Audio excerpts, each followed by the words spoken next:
The massive chamber of the Galactic Defense Council buzzed with nervous energy. 200 representatives from the most powerful species in the galaxy sat in rising circular tiers, their voices mixing in a worried murmur. The chamber itself was a marvel of engineering, built from gleaming metal and crystal, with holographic displays floating in the air above the central platform.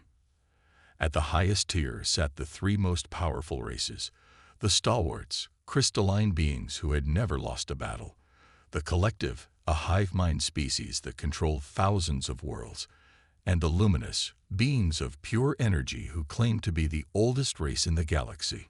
In the lower tiers, almost forgotten, sat the human representative, Robert Wilson, quietly taking notes on his tablet.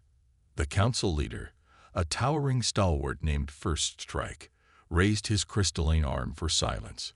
His voice boomed through the chamber. "We face a threat unlike any in our history.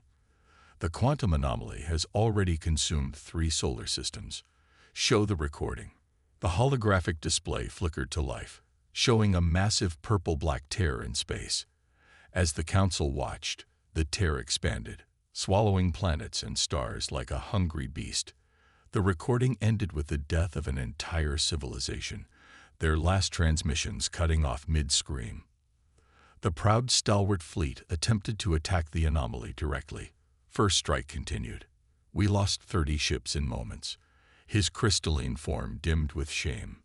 The collective spoke next, their 1,000 voices merging into one. "Our hive ships tried to understand it. We lost millions of drone minds to its hunger. We cannot approach it." The luminous representative, a being of pure light, floated forward.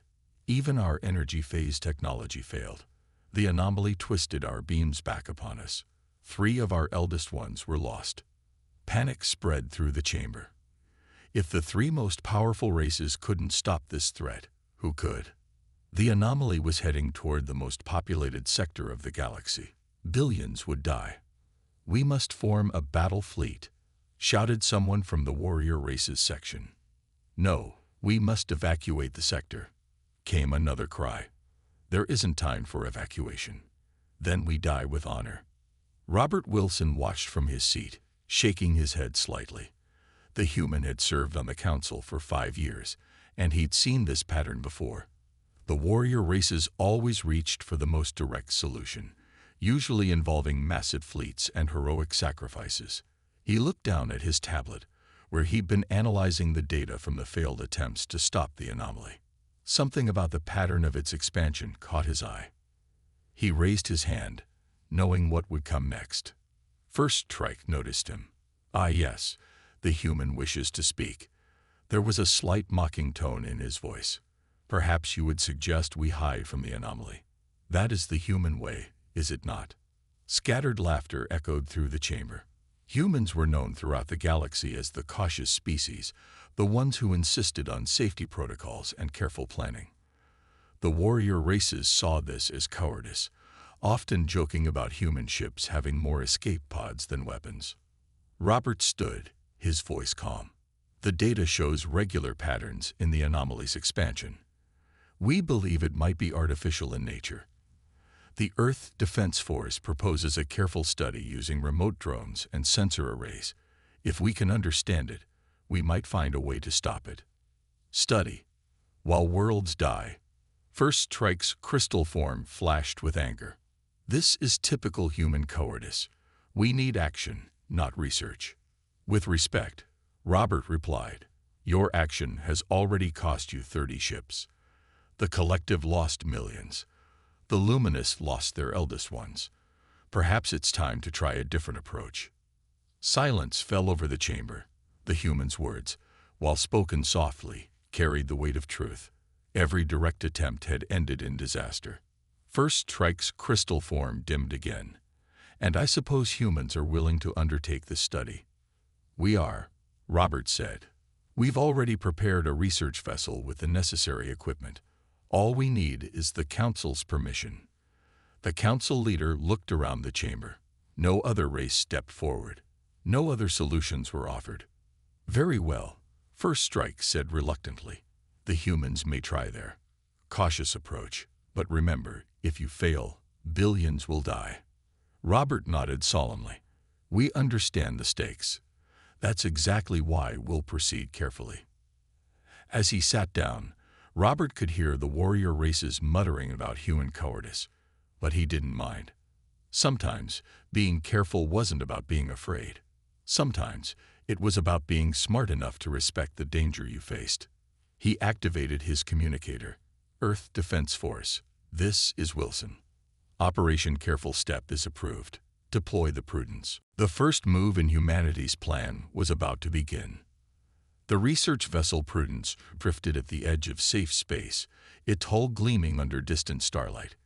Captain Tom Miller stood on the bridge, watching his crew work with quiet efficiency. Unlike the warships of other races, which bristled with weapons, the Prudence was built for observation and analysis. Its most powerful tools were its sensors and computers. Status report, Miller called out, his voice calm despite the weight of their mission. All systems green, replied Lisa from her station. She was young for her position, but Miller had chosen her for her careful nature. Remote drones are ready for deployment. Safety protocols are triple-checked. The warrior races would have laughed at such caution. Triple-checking was seen as a waste of time when glory awaited, but Miller had seen too many good people die from simple mistakes to rush anything. Sir, called Mark from communications, we're receiving a transmission from the stalwart observation fleet. The holographic display flickered to life, showing the crystalline form of Commander Battlefury. Even through the hologram, his disapproval was clear. Human vessel. Battlefury's voice crackled with impatience. You have been at your safe position for 6 hours. When will you actually do something? Miller kept his voice professional. We're following standard research protocols, Commander. Our first wave of drones will launch in 20 minutes, once all safety checks are complete. Safety checks. Battlefury practically spat the words. While you check and recheck, the anomaly grows. It has already consumed another mining outpost.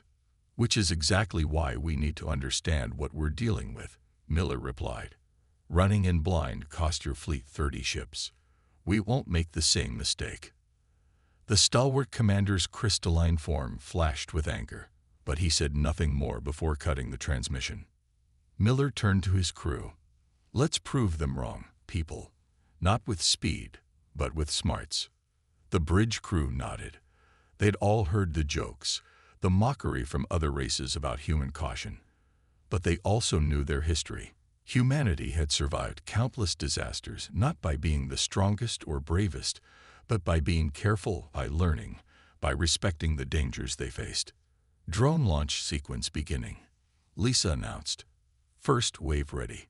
The Prudence carried 50 drones, each one packed with sensors and protected by the best shields Earth could produce.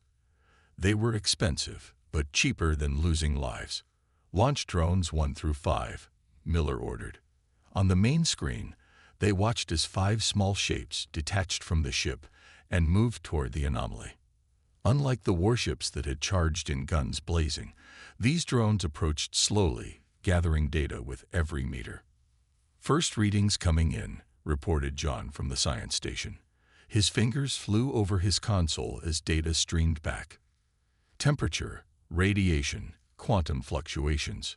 Wait. Miller leaned forward. What is it? The anomaly. It's not random. There's a pattern in the quantum fluctuations. It's subtle, but it's there. The bridge grew quiet. This was what humans did best, not charging in, but watching, learning, understanding. Launch the next wave, Miller ordered. Let's get confirmation of that pattern. Hours passed. While the warrior races waited impatiently in their ships, the crew of the Prudence worked methodically. More drones were launched. More data was gathered. Patterns began to emerge. Near the end of their first day of observation, John's excited voice broke the quiet of the bridge. Captain, I think I know what we're looking at. Miller moved to the science station, looking at the complex displays of data. Explain. The quantum fluctuations. They're not natural. They're too regular, too precise. This isn't some cosmic phenomenon. It's artificial. It's a machine, sir. A very, very big machine. Miller's eyes widened. You're sure? The data's clear. Look at these energy patterns. They repeat every 47 seconds exactly. Nature isn't that precise. Miller straightened up, a small smile on his face. While the warrior races had seen only a threat to be attacked, human caution had revealed the truth. The anomaly wasn't some mindless force of destruction. It was a device built by someone, for some purpose. And if it was built, it could be understood. If it could be understood, it could be stopped. Send a message to Earth Defense Force, Miller ordered. Tell them we found something. And send another to the Council. Tell them the cowards just made first progress. As the messages were sent, Miller looked at the anomaly on the main screen. The human approach, careful, methodical, respectful of danger, had succeeded where brute force had failed. Sometimes, being called a coward by those too proud to be careful was the highest praise of all. 3 days had passed since the Prudence's first discovery. The bridge of the research vessel was quieter now, filled with the soft hum of computers and the occasional beep of sensors. 38 drones circled the anomaly in careful patterns, like moths around a deadly flame. Captain Miller hadn't slept much, but he wouldn't leave the bridge. He stood behind John at the science station, watching as new data poured in. Show me the latest pattern analysis. The main screen filled with complex waves and numbers. To the warrior races, it would have looked like useless information. To the humans, every line told a story. Look here, John pointed to a repeating wave pattern. The device isn't just destroying systems. It's scanning them first, like it's looking for something. Lisa spoke up from her station. Captain, Drone 12 is picking up some kind of energy spike. Pull it back, Miller ordered immediately. Standard safety distance. The drone retreated just as a burst of purple energy shot out from the anomaly. If they had followed the warrior race's aggressive approach, they would have lost another piece of equipment. Instead, the drone captured valuable data about the energy burst. Sir, Mark called from communications. The collective fleet is demanding an update. They say we're taking too long. Miller sighed. The warrior races had been getting more impatient each day. They didn't understand that real progress took time. Send them our latest data package. Not that they'll read it. Message from Earth Defense Force, Mark added. They've analyzed our findings. They think the device might be ancient, really ancient, older than any known civilization.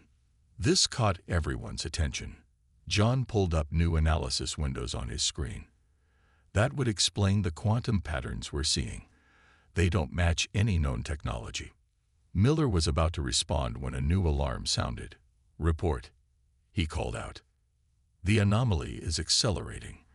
Lisa's fingers flew over her console. It's changing direction. New trajectory puts it on course for. Her voice faltered. The collective's home system. Miller straightened up. How long? At current speed, 5 days. The captain made a quick decision. Launch the remaining drones. Full sensor spread. If this thing is heading for populated space, we need answers now. Sir, Mark interrupted. Incoming transmission from the stalwart fleet.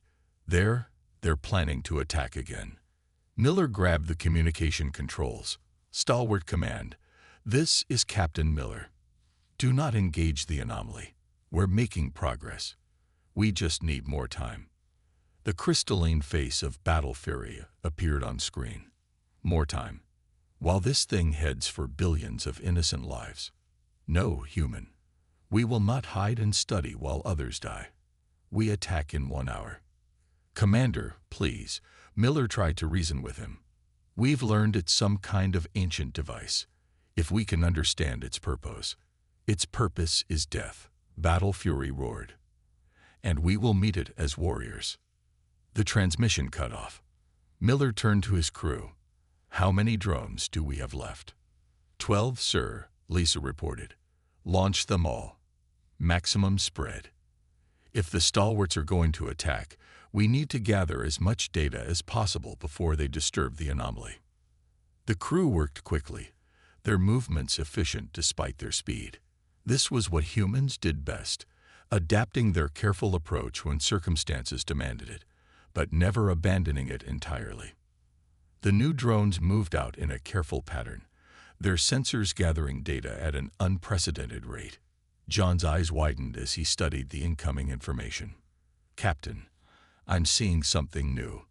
The quantum patterns. They're not just scanning. They're communicating. Communicating." Miller leaned in closer. "With what?"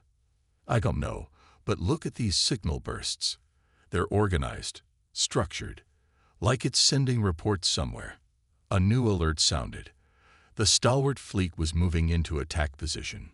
"Sir," Lisa called out, "one of the drones just picked up something else. There's a sort of rhythm to the device's energy field, like a heartbeat, but in quantum space." Miller's mind raced. Scanning, communicating, a rhythmic pattern. The pieces were starting to come together, but they needed more time. "How long until the stalwarts engage?" he asked. 45 minutes, Mark replied. Miller looked at the anomaly on the main screen. They were so close to understanding. But now they had to race against not just the device itself, but the impatience of the warrior races. "Keep gathering data," he ordered. "Every piece of information counts. We might not stop the stalwarts from attacking, but we can learn from what happens next." The crew worked on, their careful efficiency now tinged with urgency. They were no longer just scientists studying a phenomenon. They were in a race to save billions of lives. And they would do it the human way, with caution, with intelligence, and with respect for the enormous power they faced. The bridge of the Prudence erupted into chaos as the stalwart fleet launched their attack. On the main screen, 30 crystalline warships charged toward the anomaly, their weapons blazing with energy. "Get me battle fury now," Miller shouted, but it was too late. The stalwart ships had already engaged. The crew watched in horror as purple-black energy from the anomaly twisted and bent around the attacking ships. For a moment, it seemed like the stalwarts' weapons were having an effect. Then everything went wrong. Energy spike. Lisa called out. Massive readings across all sensors. The anomaly pulsed once, twice, and then released a wave of energy unlike anything they'd seen before. When it cleared, the stalwart fleet was gone. Not destroyed. Simply gone, as if they'd never existed. The bridge fell silent. More lives lost to pride and impatience. But their drones had captured everything. "John," Miller said quietly, "tell me you got readings from that." The science officer was already diving through the data. "Yes, sir. All drones recorded the event. And, Captain, you need to see this." Miller moved to the science station as John pulled up multiple displays. The anomaly's reaction wasn't random. "Look at these patterns." It responded to the attack in exactly the same way it responded to the first stalwart fleet. Exactly the same way. "A programmed response?" Miller asked. "More than that." John's fingers flew over his console. "Remember how we detected it with scanning systems? Well, when the stalwarts attacked, it scanned their ships first. It was checking something." Lisa joined them at the science station. "The quantum heartbeat we detected. It changed rhythm just before it responded, like it was following a preset pattern." Miller's eyes widened as the pieces started coming together. "It's not just a device. It's an automated defense system." "Sir," Mark called from communications, "the collective fleet is pulling back. They're running away."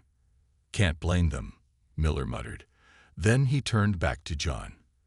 "If it's a defense system, what's it defending? And from what?" "Working on that."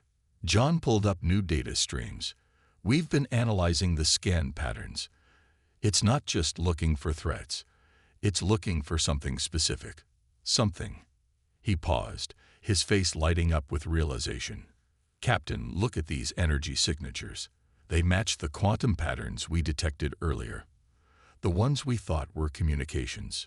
They're not communications, Lisa said suddenly. They're recognition signals. It's looking for whoever built it. Miller straightened up.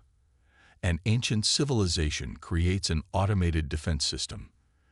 The system activates and starts searching for its creators. But they're long gone. So it keeps searching, John finished. System after system, and anything that attacks it gets eliminated because that's what it was programmed to do. But we didn't attack, Lisa added. We just watched. Studied.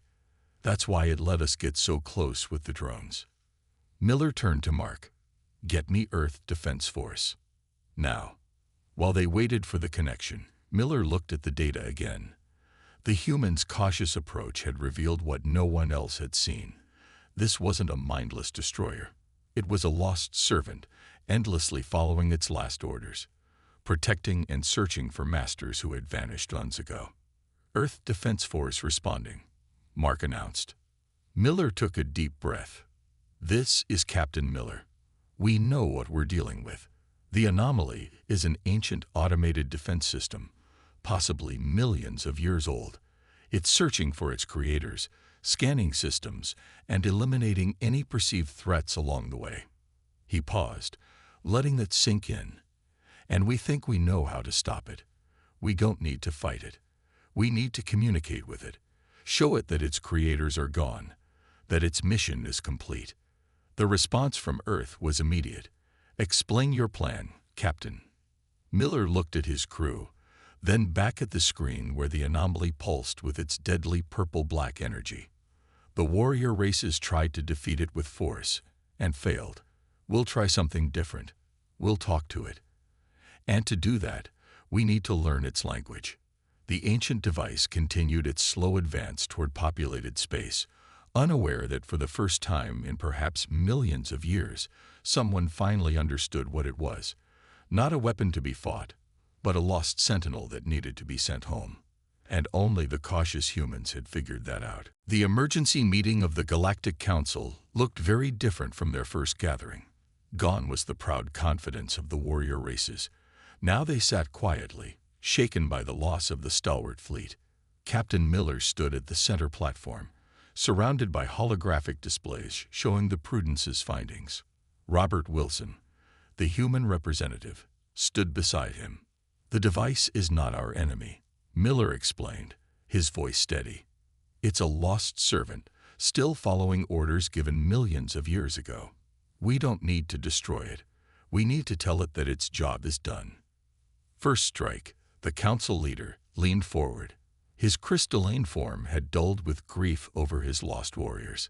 And how do you propose to do that, human? The device destroys anything that approaches. Anything that appears threatening, Miller corrected. Our research drones got close because we weren't aggressive. Now we need to get closer. We need to speak its language.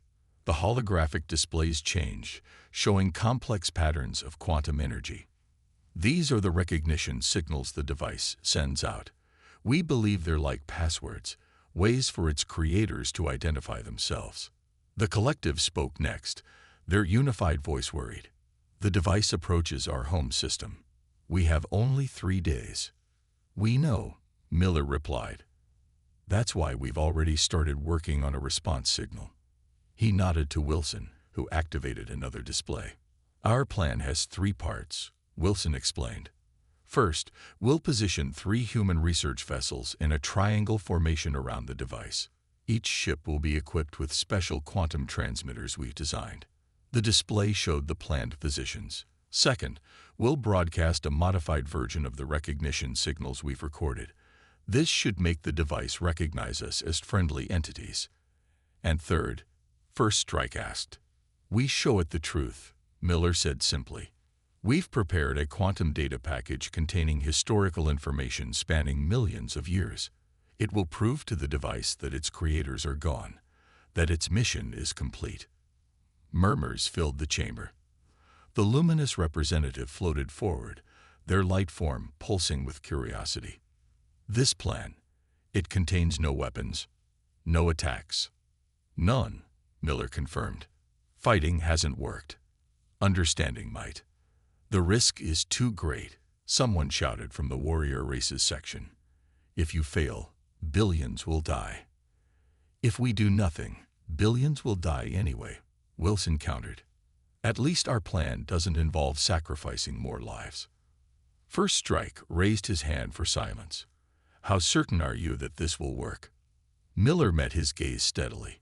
We've triple-checked every calculation, tested every component, run every possible simulation.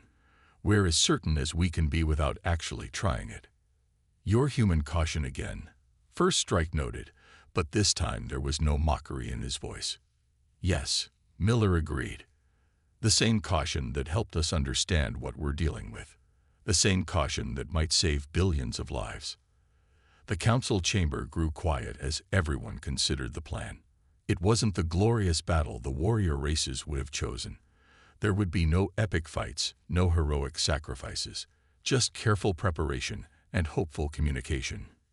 Time is short, the collective reminded everyone. Our people are already beginning to evacuate, but we cannot move billions in 3 days. First Strike looked around the chamber. Does any race have a better plan to offer? When no one spoke, he turned back to the humans. Very well. You have the council's permission to proceed. What do you need from us? Just space to work, Miller replied. Keep all ships at a safe distance. Any hostile approach could trigger the device's defensive protocols. The council leader nodded. It will be done. And Captain Miller. Yes. Your caution. Perhaps we were wrong to mock it. Sometimes the greatest courage is in careful thought rather than fierce action. Miller smiled slightly. We're about to find out. As the council meeting ended, Miller and Wilson headed back to the Prudence. 2 more human research vessels, the Wisdom and the Patience, were already on their way. Their plan was ready. Their calculations were checked and rechecked. Now they would attempt something no other race had tried, to save lives not through force of arms, but through understanding and communication. The human way. The 3 human research vessels hung in space, forming a perfect triangle around the purple-black anomaly. The Prudence, Wisdom, and Patience had taken their positions with careful precision, each ship's quantum transmitters aimed at the ancient device. On the Prudence's bridge, Captain Miller watched the final preparations. Status report from all ships. Wisdom reports ready, Mark called out. All systems green. Quantum transmitters aligned. Patience reports ready, Lisa added. Their backup systems are also green. John spoke up from the science station. Our systems are at full power. Quantum signal package is loaded and triple-checked. Miller nodded. This was what humans did best. Preparing thoroughly, checking everything, leaving nothing to chance. The warrior races might call it cowardice, but right now, the lives of billions depended on their caution. Time to device reaching the collective home system, Miller asked. 38 hours, Lisa replied. We're cutting it close, sir. Better to be slow and right than fast and dead, Miller said, quoting an old Earth saying. Begin transmission sequence. The first part of their plan started smoothly. All 3 ships began broadcasting the modified recognition signals they had recorded from the device. The anomaly continued its steady advance, but their sensors detected subtle changes in its quantum field. It's responding, John called out excitedly. The quantum heartbeat we detected. Its shifting pattern. Miller leaned forward in his chair. Is it recognizing the signals? I think so. The energy patterns are becoming more ordered, less chaotic. It's like it's listening. On the main screen, the purple-black tear in space seemed to pulse differently now. Its deadly energy was still there, but it felt less threatening somehow. Begin Phase 2, Miller ordered. Start transmitting the historical data package. This was the riskiest part.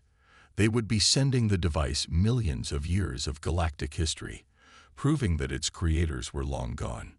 No one knew how it would react to this information. Package transmission beginning, John reported. The device's quantum field is fluctuating. Warning alarms suddenly blared across all three ships. The anomaly's energy patterns had changed dramatically. Energy spike, Lisa shouted, similar to its attack pattern. Miller's heart raced, but his voice remained calm. Hold positions. Continue transmission. This might be part of its recognition protocol. The bridge crew worked their stations with careful efficiency, even as the deadly energy swirled around their ships. They had planned for this, prepared for every possibility. Their shields were at maximum, their escape routes plotted. "Sir," Mark called out, "the collective fleet is detecting our energy readings. They're asking if we need help." "Tell them to maintain their distance," Miller ordered.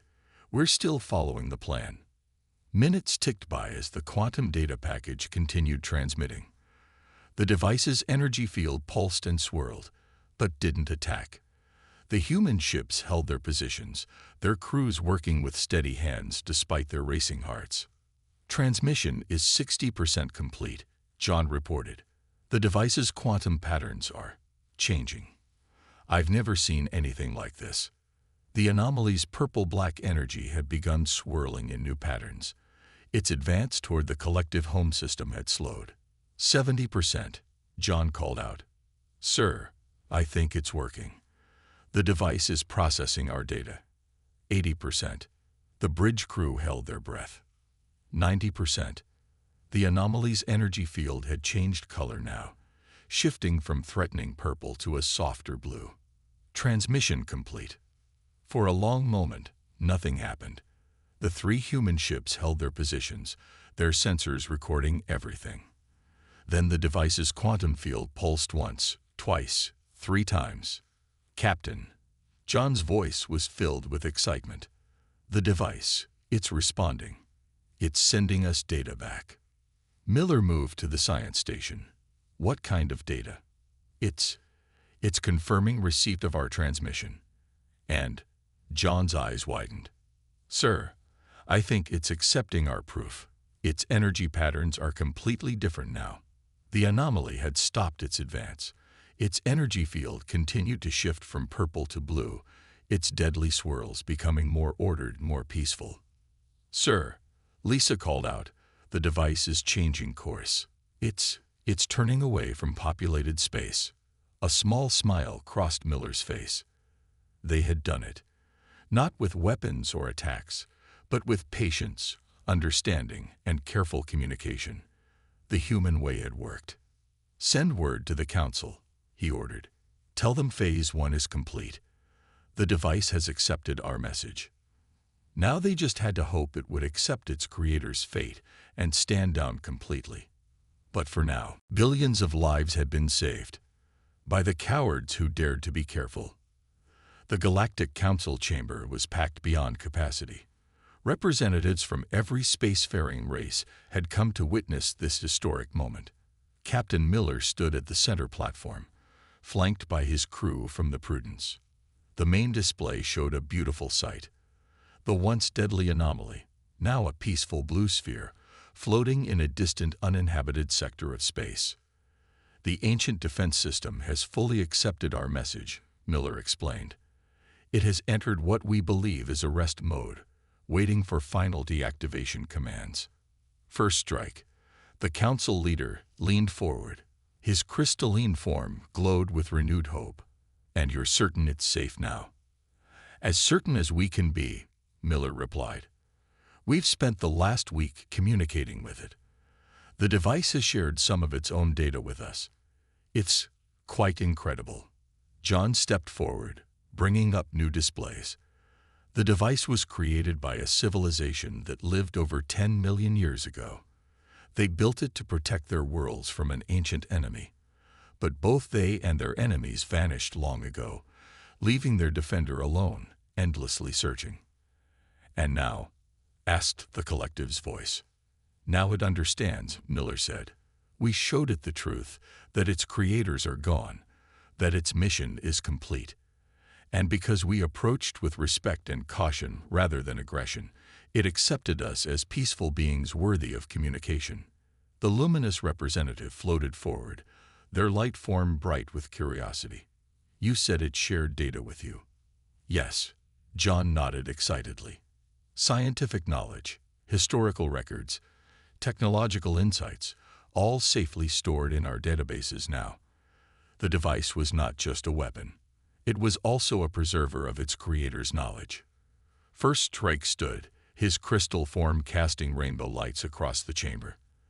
The Council has come to a decision.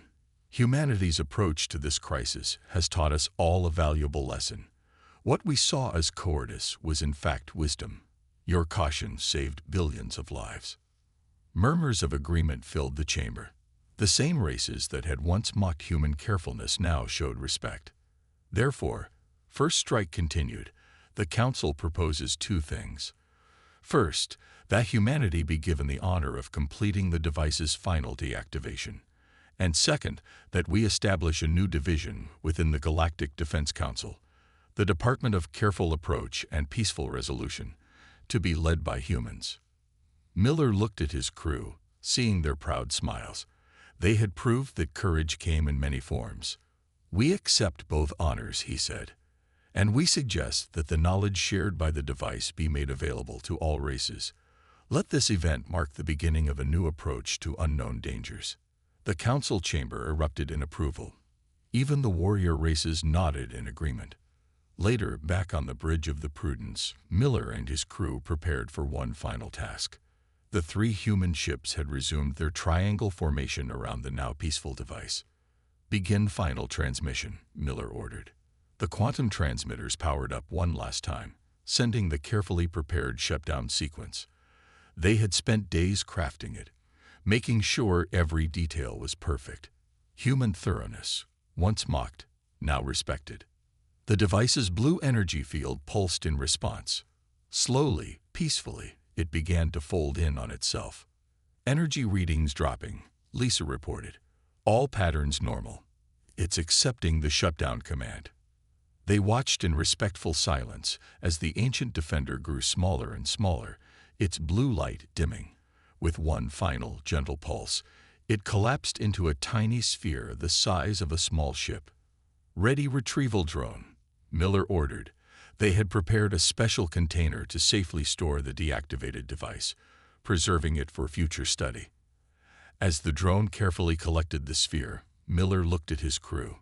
You know, being called cowards by those too proud to be careful, it turned out to be the greatest compliment we could receive. John smiled, because our caution revealed understanding where courage alone failed, and our carefulness saved billions, Lisa added. Miller nodded, watching as the drone returned with its precious cargo. Humanity had proven that there was more than one kind of bravery. Sometimes, the greatest courage was in moving slowly, in studying carefully, in seeking to understand rather than to destroy.